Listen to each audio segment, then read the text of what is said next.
large number of people interested or even already working in foreign countries has both negative and positive effects. Helping the government decrease the number of unemployment in the country is one of the positive examples, but in the negative side, Indonesian workers are becoming more prone to abuse.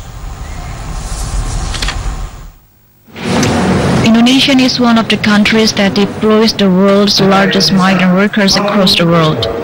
Each year, about 6 million Indonesian workers are deployed to work in foreign countries, making it the biggest country to deploy its workers compared to Malaysia and Saudi Arabia.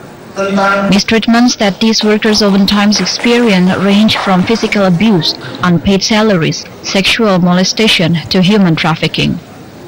Responding to such case, the Pancasila University held an international seminar that involved a number of ASEAN countries such as Malaysia and Thailand and discussed on legal protection that migrant workers mostly need.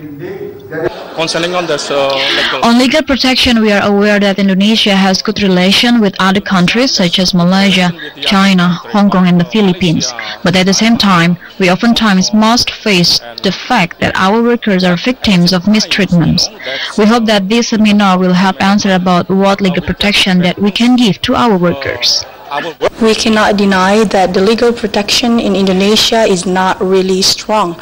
That according to what we learned or discussed during the international seminar that we had a few weeks ago, the Indonesia needs to make more strict regulations that these legal protection issues will be more governed. The Pancasila University is working together with the Malaysian government to uncover the case involving an Indonesian worker from Indramayu currently working in Malaysia. The result of cooperation will be handed to the government in the form of a report.